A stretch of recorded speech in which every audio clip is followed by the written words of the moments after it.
Nah, selamat malam. Kita pada kuliah efek samping obat ini kita akan membicarakan mengenai pengaruh obat terhadap fungsi ginjal, ya. Jadi nefrotoksik, ya, fungsi ginjal.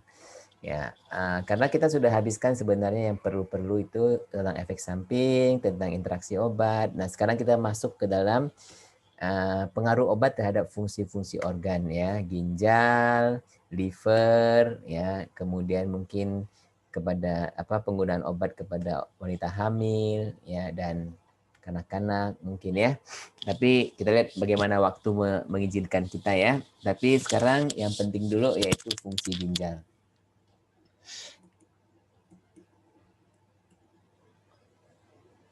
Nah, drug-induced kidney damage, ya, atau kerusakan ginjal akibat obat, ya, data di Amerika, obat menjadi penyebab sebanyak 35% dari kasus acute tubular necrosis, ya, atau nekrosis sel tubulus akut, ya. Kalian masih ingat kan ginjal itu terdiri dari nefron, ya.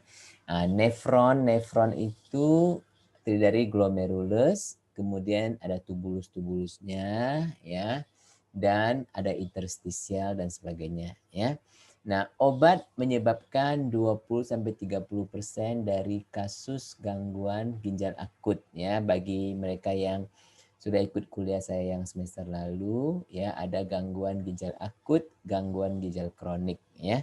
Dengan mortalitas 8%. Berarti dari 100 orang yang kena, mungkin 8 orang akan meninggal, ya. Hingga 30% kasus gagal ginjal tahap akhir disebabkan oleh zat-zat nefrotoksik, ya, yang dapat merupakan obat atau zat lain seperti jamu, ya, dan lain-lain. Nah, mengapa ginjal sangat rentan akan obat, ya?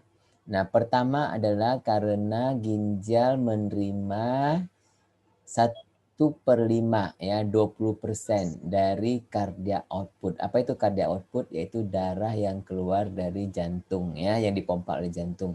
Ya, sekitar 20% itu masuk ke dalam ginjal, ya. Jadi ginjal menerima banyak, ya, terpapar obat, ya, karena dibanding dengan organ-organ lain dalam tubuh, ya, ginjal itu lebih banyak terpapar obat karena obat kan dibawa oleh darah dan darahnya masuk ke dalam ginjal, ya.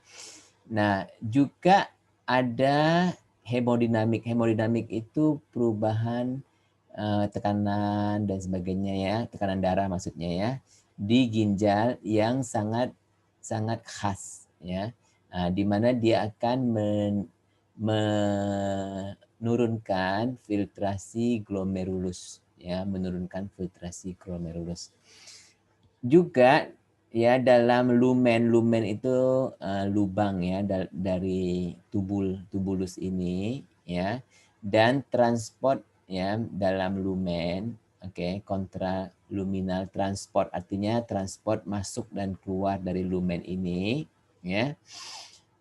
Nah, akan harus melalui membran, kan, melalui membran tubular ini, ya.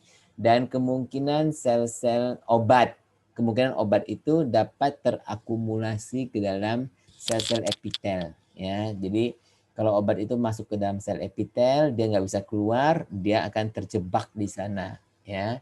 Nah, terjebak dalam konsentrasi besar, akibatnya dia dapat menyebabkan keracunan, ya. Nah, juga water reabsorption from the tubular lumen, ya. Jadi ingat nggak di sini tubular ini, ya, banyak reabsorpsi reabsorpsi air, ya kan, 99% air, ya, yang difiltrasi akan direabsorpsi balik, ya, untuk digunakan oleh tubuh kita. Tubuh kita sangat perlu air, ya. Jadi kalau air diabsorpsi nanti urin di sini menjadi pekat, ya kan. Nah, karena pekat dia menambah konsentrasi obat-obat itu, ya. Kemudian juga di dalam tubulus ini terdapat sistem sitokrom, sistem metabolisme. Kalian tahu bahwa metabolisme itu kebanyakan di hepar, terjadi di hepar, di hati, ya. Tetapi ada juga yang terjadi di tempat lain ya, khususnya di ginjal ya, di ginjal. Oke. Nah, maka akan terjadi terjadi di ginjal ya, sehingga menjadi senyawa-senyawa yang toksik ya. Nah, kemudian terjadi water reabsorption juga ya pada tubular ginjal ini ya. Nah, sehingga akan terjadi konsentrasi tinggi ya. Dan juga ada kegiatan aktivitas metabolisme yang tinggi ya dalam tubulus, sel-sel tubulus ini ya. Jadi dia memerlukan, karena setiap kali ada aktivitas metabolik dia memerlukan energi ya. Kalau dia memerlukan energi berarti dia memerlukan apa?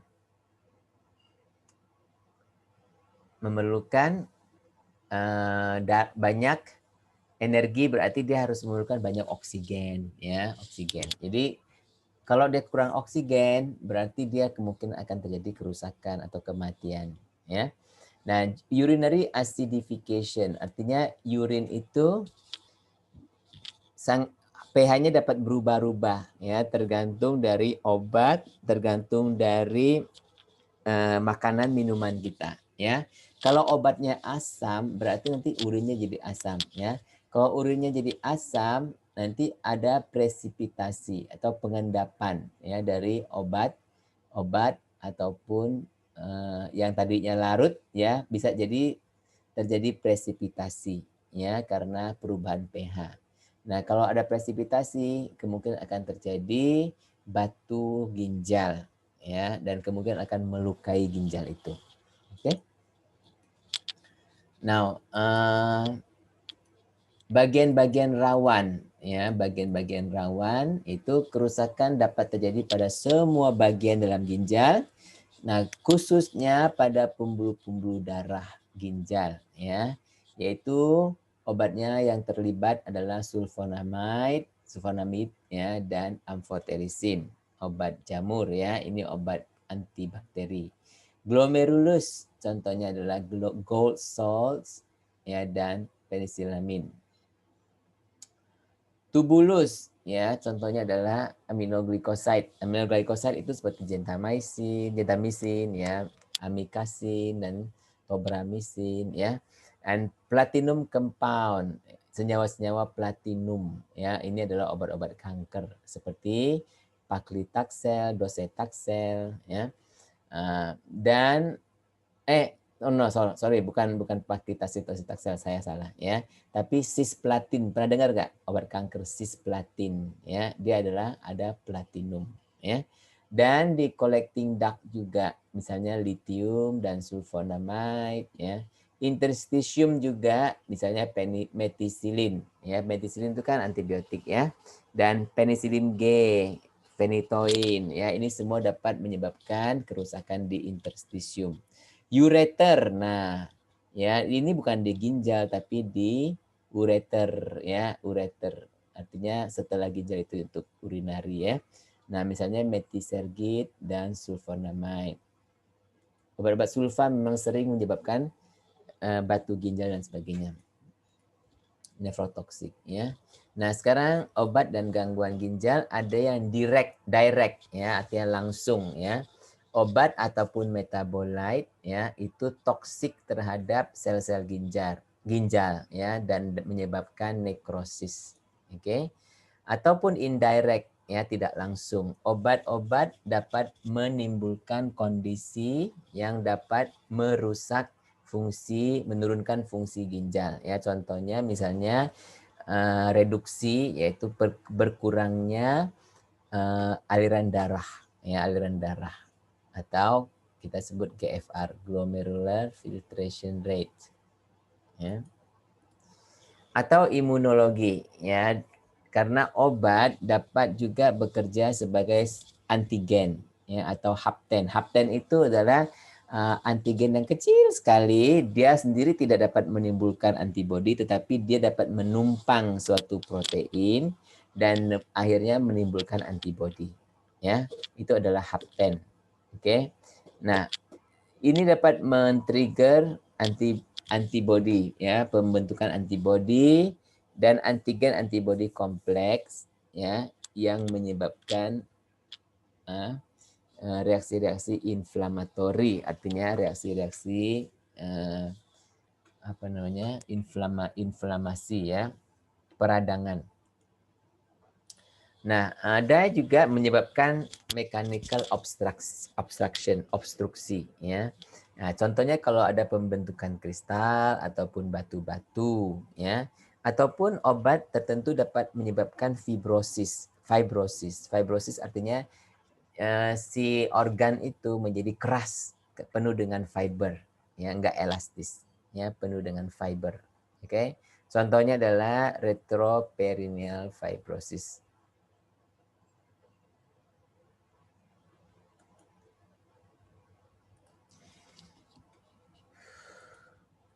Nah, salah satu contoh yang dari direct nephrotoxicity adalah akut tubular necrosis, ya. Akut tubular necrosis adalah suatu penyakit yang sangat umum, ya, disebabkan oleh obat, ya. Nah, biasanya dia karena ada underperfusion. Underperfusion artinya kurang aliran darah, ya. Contoh obat-obat yang terlibat adalah aminoglycosides. Obat apa itu? Ya, dan cefalosporin antibiotik, ya, atau amphotericin antifungal, ya, ataupun yang tadi sitotoksik obat-obat kanker, ya, cisplatin dan carboplatin ini yang mengandung platinum tadi itu, ya, dan cyclosporin which is immunosuppressant, ya, obat yang menekan kekebalan tubuh. Dan juga zat pewarna untuk ronsen, ya, kita sebut radio contrast agents. Nah, kemudian kalau karena kurang aliran darah tadi sudah disebut-sebut, ya. Nah, akibat turunnya tekanan darah, akibatnya turun tekanan darah pada glomerulus, ya. Akibat turunnya tekanan darah pada glomerulus sehingga dia kurang aliran darah. Mekanisme berkurang aliran obat. Vasokonstriksi pembuluh aferen. Jadi kan kalau kamu masih ingat, ya, nanti ada slide-nya, ya. Atau vasodilatasi pembuluh eferen, ya. Jadi kalau contoh obat-obat yang terlibat adalah obat ACE inhibitor, ya, ARB yaitu angiotensin receptor blocker, dan NSAID, ya, obat-obat anti nyeri itu, ya. Nah, ini satu diagram yang bagus, ya.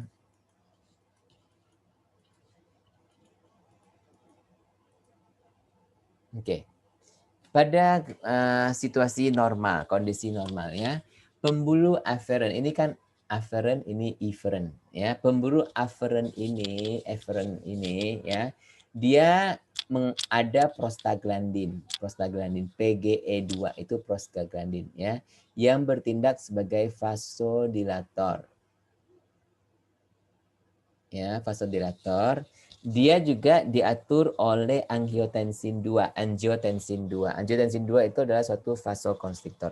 Ya, pada keadaan normal kan aferen ini harus dilatasi supaya banyak darah yang masuk, ya, dan dapat dibersihkan oleh glomerulus, ya.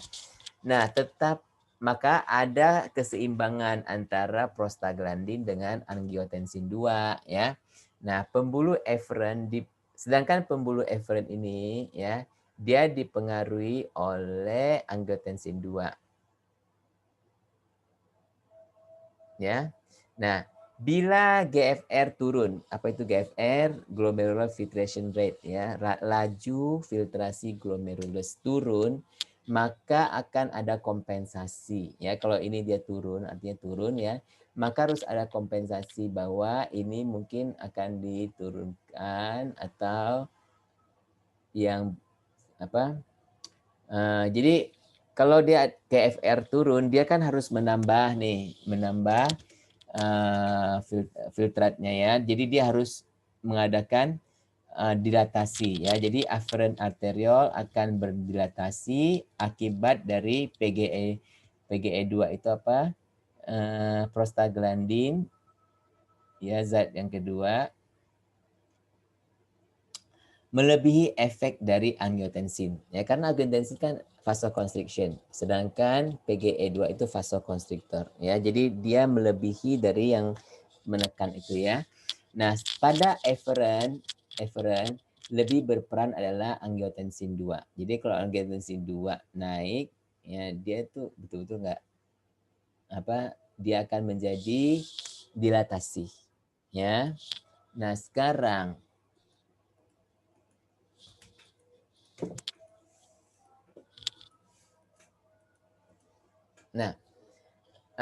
bila kita gunakan NSAID ya, pasien itu menggunakan NSAID. Apa cara kerja NSAID? Cara kerja NSAID adalah menurunkan prostaglandin ya, karena prostaglandin adalah yang menstimulasi peradangan ya. Jadi kita mau menghilangkan peradangan, jadi kita gunakan NSAID ya. Jadi PGE2-nya akan berkurang ya, prostaglandinnya. Efek angiotensin 2 dominan ya.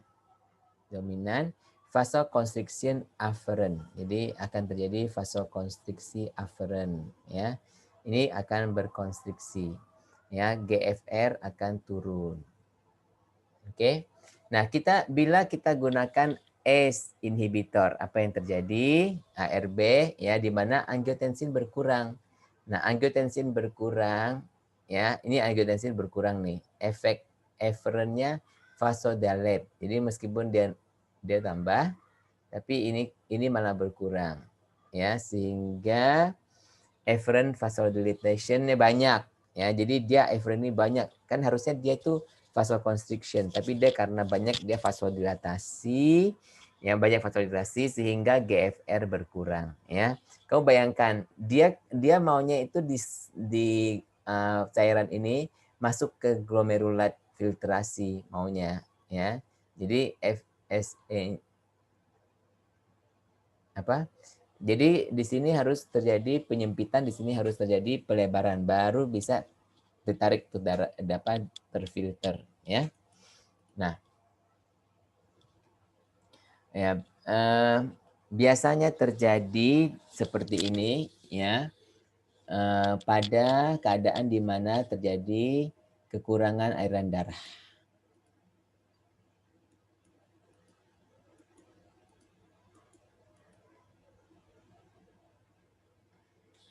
Nah, yang gangguan kedua itu akut interstitial nephritis ya, nefritis. Biasanya terjadi karena reaksi-reaksi imunitas ya, maka terjadi interstitial inflammation, inflamasi pada sel-sel interstitial ini ya, dan terjadi lubuk knowledge ya. Ini tidak begitu sering, tetapi dia dapat diprediksi ya, karena obat-obat tertentu memang dia nefrotoksik ya. Nah, biasanya itu bersamaan dengan demam dan ruam-ruam kulit ya, artralgia, eosinofilia. Eosinofilia ya. Jadi eosinofilia kan tentang untuk alergi ya, inflamasi. Eosinofiluria artinya di urin ada eosinofil, dan oligouria. Apa itu oligouria? Urin yang keluar itu dikit banget ya, itu namanya oligouria. Nah, contoh ya adalah beta lactam antibiotik. Jadi antibiotik beta lactam, NSAID, diuretik juga ya. Nah, terjadi recovery apa itu? Ya, spontaneous recovery. Jadi recovery artinya dia akan kembali lagi ya, artinya sehat kembali ya, kalau kita menghentikan obat, tetapi akan terjadi berbulan-bulan ya. Nah, kalau kita berikan kortikosteroid, karena kortikosteroid itu kan antiinflamasi ya, dia akan mempercepat kesembuhan. Oke. Nah, yang ketiga adalah chronic tubulointerstitial nephritis. Ya, jadi dia bukan cuma di tubulus, tapi juga interstitial, ya, tubulointerstitial. Jadi counter current concentration of toxins in papillae and medulla sehingga menimbulkan chronic interstitial nephritis. Jadi apa itu maksudnya? Counter current concentration of toxins in papilla dan medulla. Artinya dia memang ada toksin ya di bagian papilla dan medulanya ya sehingga dia terjadi chronic interstitial nephritis.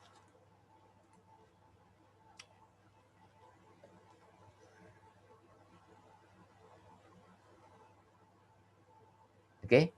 Nah, ya dia juga disebut dengan analgesic nephropathy karena banyak yang setelah memakai obat-obat analgesik ya.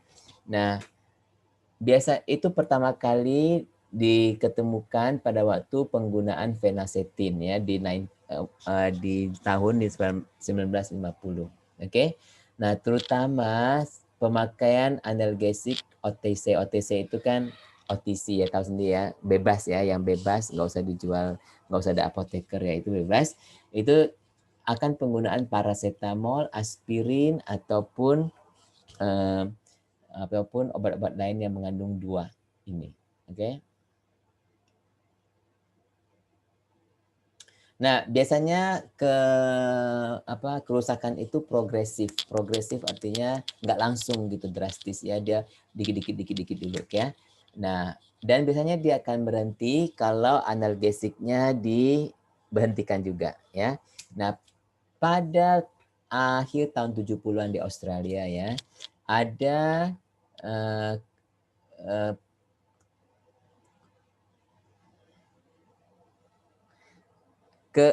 penurunan insidence ya, penurunan insidence yang dramatik ya setelah fenacetin ditarik. Jadi si fenacetin ini ditarik dulu dari peredaran.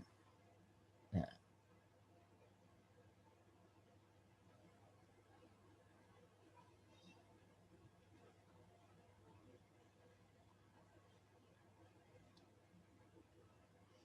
oke. Dia jadi ada penurunan incidence ya dari fenacetin karena fenacetinnya telah um, ditarik dari masyarakat ya, dari publik. Oke.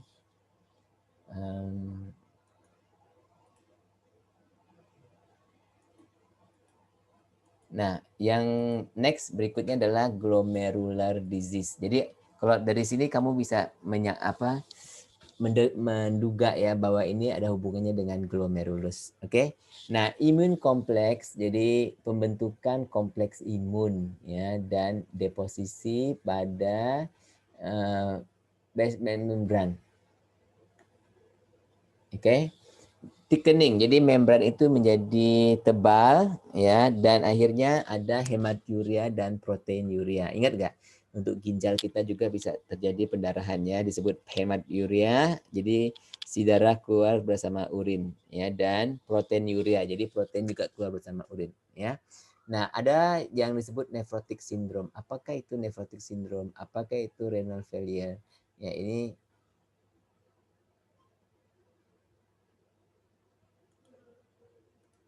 ya. Nah, ini glomerular disease ini adalah tidak common, tidak lazim gitu ya. Nah, nephrotic syndrome itu obatnya NSAIDs, gold compound, and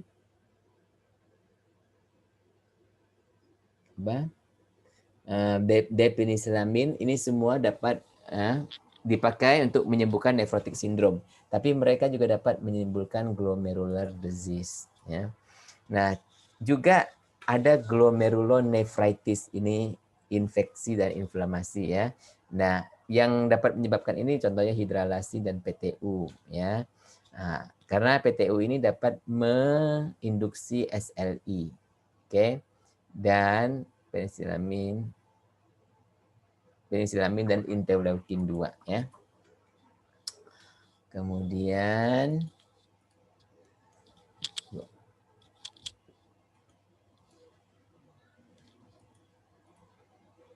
Nah, mekanikal sekarang ya. Jadi obstruksi mekanikal. Obstruksi mekanikal biasanya akibat obat-obat yang tidak begitu larut ya. Dan mereka karena dalam konsentrasi besar mereka menyumbat precipitate itu artinya mereka mengendap di tubulus collecting tubule. Oke, contohnya adalah acyclovir, indinavir. Ini obat-obat virus ya, obat-obat virus, methotrexate juga dan sulfonamide. Nah, ada sesuatu yang dinamakan di istilahnya tumor lysis syndrome ya. Tumor lysis syndrome itu pada waktu kemoterapi misalnya ya. Jadi banyak sel-sel tumor yang mereka mati. Mereka mati ya, mereka akan sel-selnya akan kayak terbuka ya, dan asam urat akan jadi si DNA RNA daripada si sel kanker itu ya belum sampai lagi menjadi asam urat, tetapi dia masih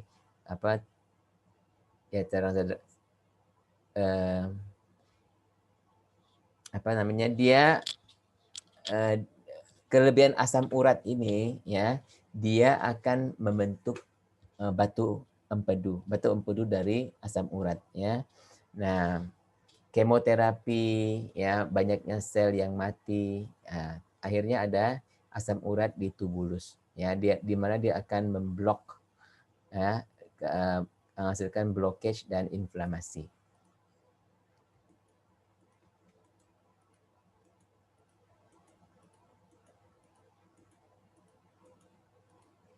Nah, problem-problem lain adalah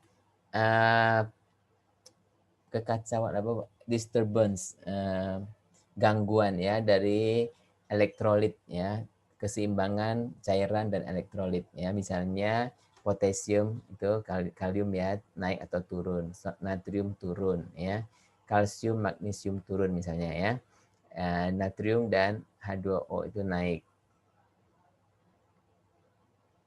Nah, juga ada yang disebut nephrogenic diabetes insipidus ya, di mana tubulusnya kurang merespon terhadap hormon ADH ya, dan dia akan kehilangan kapasitas untuk membuat urin lebih konsentrasi ya, sehingga urin yang keluar tuh encer banget ya. Nah, urin osmolality sama dengan plasma osmolality.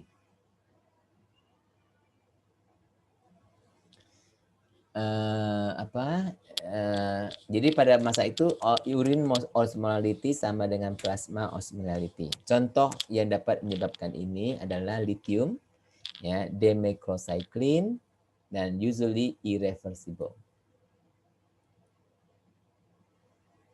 Nah, ini adalah ringkasan di mana obat-obat menyebabkan apa. Misalnya di sini aminoglycosid, cisplatin dan sebagainya. Dia dapat menyebabkan tubular epithelial damage ya. Dan acyclovir dan sebagainya menyebabkan obstructive nefropati ya. Dan tubular interstitial disease ini contohnya ya. Ini hemodynamic mediated renal failure karena adanya gangguan pembuluh darah dan gangguan gagal ginjal karena perubahan tekanan darah dan sebagainya ya. Dan yang ini adalah gangguan glomerular sendiri. Yang ini adalah adanya vaskulitis ya, trombosis ataupun emboli dari kolesterol ya, atau yang di sini adalah pseudorenal. Jadi dia bukan karena ada gangguan pada ginjal dia, tetapi karena obat-obatan ini.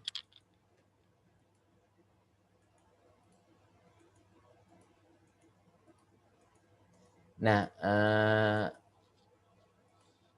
secara umum ya mengenai pengaruh obat terhadap ginjal ini ya, yaitu sebuah obat dapat menyebabkan gangguan ya dengan lebih dari satu mekanisme. Kita harus ingat ya. Tadi kan saya sudah sebutkan mekanismenya, tapi ada obat yang dapat dengan 2 atau 3 mekanisme bahkan ya. Nah, kerusakan ini biasanya kombinasi antara toksik dan hipoksik. Ya, jadi insal itu gangguan ya apa? Insal. Jadi semacam kerusakan oleh karena inilah toksik atau hipoksik. Hipoksik itu karena O2 ya, oksigennya kurang. Ya, kerusakan dapat juga tergantung pada dosis atau tidak tergantung pada dosis ya. Dan kerusakan itu biasanya reversible ya kalau obat itu di stop. Oke, segera di stop. Nah, pendekatan klinikal kita adalah ya kita harus selalu menduga ya apa itu adalah obat atau enggak. Seperti sekarang, kalau ada orang pilek, batuk, demam, ya hidung apa penciuman turun, ya kemampuan penciumannya berkurang, itu kita harus suspek COVID, gitu kan? Nah, begitu juga sebagai apoteker, begitu ada orang masuk dengan gagal ginjal atau kerusakan ginjal, kita harus langsung pikir ada nggak sih obat yang dapat sebabkan ini, apa dia pakai obat ini enggak gitu ya. Jadi kita harus selalu melihat sejarah pasien ya, tanya sejarahnya betul-betul, sejarah pengobatannya, sejarah obat-obat apa yang dipakai, termasuk ya OTC-nya, tradisionalnya ya, dan juga obat-obat herbal yang dia pakainya ya. Dan kita harus mengidentifikasi faktor-faktor resiko ya. Dan kemudian kita harus monitor. Nah, ini kalau orang itu sudah menggunakan obat-obat yang dapat merusak ginjal, misalnya gentamicin lah, ya siklosporin lah. Nah, kita harus monitor secara berkala, ya. Jangan sampai terjadi kerusakan ginjal baru kita monitor. Nah, faktor-faktor resikonya pada pasien yaitu pertama adalah bahwa ada ketidakseimbangan ya pada perfusi. Perfusi kan saya sudah jelaskan, perfusi itu adalah laju aliran darah ya, aliran darah kepada ginjal ya, misalnya ada dehidrasi ataupun volume depletion ya, kehilangan darah ya, atau circulatory collapse, artinya ya aliran darah itu collapse ya, nggak sampai ke seluruh tubuh ya, ataupun orang itu shock, oke. Atau heart failure, penyakit gagal jantung ya. Nah, gagal jantung atau ascites. Ascites itu kalau misalnya timbunan air di dalam rongga perut. Ya, kalau misalnya orang ada sakit kanker hati nih, kanker liver nih, ya, terjadi ascites ya. Perutnya jadi gede penuh dengan air. Pernah kamu lihat itu? Nah, ataupun renovaskular. Jadi pembuluh-pembuluh darah di ginjal ya. Atau renal artery stenosis, artinya pembuluh darah di ginjal menjadi kecil, mengecil ya, menyempit ya, stenosis. Ataupun kedua adalah berkurangnya fungsi ya. Artinya adanya gangguan ginjal semasa ya pada masa ini, ataupun fungsi organ itu berkurang karena usia ya, karena usia. Ya, dan makin tua makin tua lah usianya, makin banyak resikonya ya. Nah, ada juga polifarmasi, artinya menggunakan lebih dari satu obat, apalagi kalau menggunakan 2 atau lebih obat yang nefrotoksik juga. Jadi dia akan bertambah ya, resikonya bertambah. Jadi yang penting kita harus prevent mencegah ya, mencegah. Bagaimana kita mencegah? Pertama kita harus mengetahui bagaimana fungsi ginjal sebelum obat dipakai ya. Dan kita harus menghindarkan obat-obat yang dapat merusak ginjal ya, bila mana dapat. Karena memang ada dalam keadaan tertentu nggak bisa dihindarkan ya, misalnya kayak keponakan saya masih kecil, umur 9 tahun ya, dia memakai siklosporin karena ada nephrotic syndrome. Nah, nggak ada obat lain lagi yang dia cocok. Dia cocoknya itu siklosporin. Ya, mau nggak mau ya. Nah, gunakan obat dengan proper indikasi. Artinya gunakan obat dengan indikasi yang sesuai. Ya, jangan asal-asal. Ya, oh nggak ada kok penyakit ini, asal-asal aja. Ya, obatnya. Dan juga harus dengan dosis yang appropriate ya, dan durasi yang appropriate, yang sesuai ya. Dan kita harus maintain ya good hydration, artinya jangan sampai dehidrasi ya, terutama kalau kita pakai cisplatin ya, malam sebelumnya udah diinfus dengan berbagai macam elektrolit ya. Nah, kemudian juga kita monitor kalau orang itu misalnya sudah minum obat yang dapat menyebabkan sakit turunnya fungsi ginjal, maka kita harus monitor fungsi ginjal ya. Misalnya creatinine setiap 2 sampai 4 hari. Kalau ada pasien di rumah sakit yang kamu lihat ya. Kita mengukur creatinine clearance-nya, mau tahu fungsi ginjalnya sudah turun atau enggak ya. Nah, setelah kita memulai gentamicin, karena gentamicin ini sangat nefrotoksik. Jadi setelah 2 sampai 4 hari, ya 4 hari lah contohnya ya. Nah, kita monitor renal function.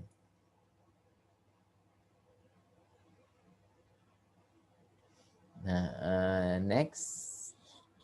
Jadi kita juga manfaatkan therapeutic drug monitoring ya, yang kita akan pelajari minggu depan di kinetik nanti ya.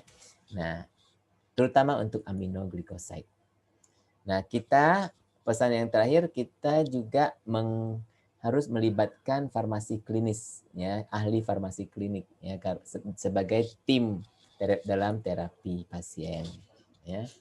Beginilah sekarang manajemennya ya, yaitu pertama kita hentikan obat yang dapat menyebabkan kerusakan ginjal tersebut ya. Kalau kita nggak bisa stop, paling tidak kita menurunkan dosisnya ya. Kemudian kita pakai hidrasi, itu kita memberikan cairan atau air yang berguna ya.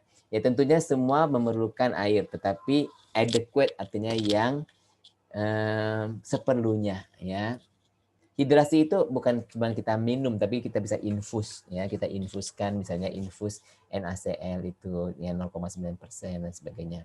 Ya, dialisis kita kalau sampai keracunan obat ya, mau nggak mau kita harus adakan dialisis ya.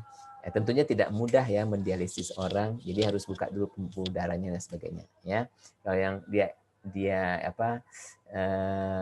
dialisis mendadak, dia harus di sini ya, karena di sini ada lebih besar pembuluh darahnya. Nah, juga kita berikan obat terapi ya, tergantung dari penyebabnya apa. Misalnya kalau dia itu penyebabnya adalah inflamasi kayak interstitial nephritis, nephrotic syndrome dan sebagainya, kita menggunakan steroid ya. Nah, ini saja. Ada pertanyaan nggak?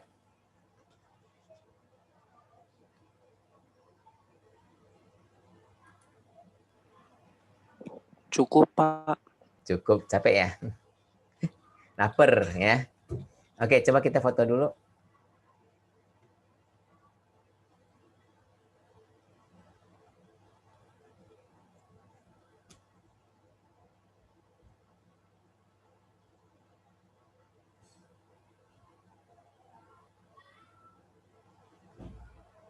Satu, dua, tiga.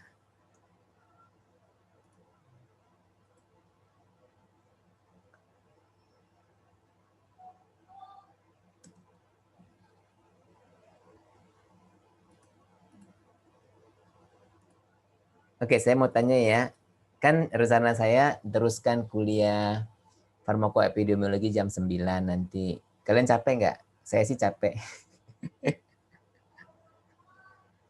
Iksan dan kawan-kawan mau teruskan kuliah jam 9 nanti atau kita buat besok aja? Besok pagi kan kita ada praktikum nih, jam 8:30 lah kita mulai ya. Jangan terlalu pagi lah, jam 8:30. Setelah itu setelah jam 10 kamu ada kuliah ya? Kalau saya nggak ada. Hah? Kosong, Pak. Apa? Galuh ada nggak? Saya kosong, Pak. Kosong. Yang lain? Yang ngambil farmakoepidemiologi? Ada yang kuliah jam 10 praktikum sama Bu ini siapa? Ada, Pak. Tita ya? Tita sama siapa? Bu Dewi, Pak. Nah, sama Bu Dewi ya. Tita sama siapa? Tita? Sama Pak Ahmad, Pak. Sama siapa ya satu? Enggak, Pak Ahmad nggak ambil mata kuliah itu iya. farmakoepidemiologi. Siapa yang ngambil? Ada 7 orang aja kan yang ngambil farmakoepidemiologi. Aep, Iksan, Galuh, siapa lagi ya? Saya Pak Fani, Pak. Fani ambil ya. Fani besok ada Iya. sama Bu Dewi ada nggak? Ada Pak sama Bu Dewi juga besok. Oh, ada ya. Yang Iya. lain? Atau kita mau buat jam 9 nanti?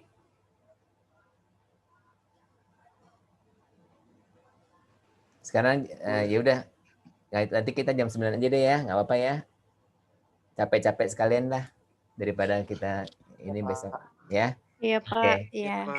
Tapi saya juga belum ini mungkin ininya slide-nya masih bahasa Inggris nggak apa-apa ya. Belum sempat saya terjemahkan.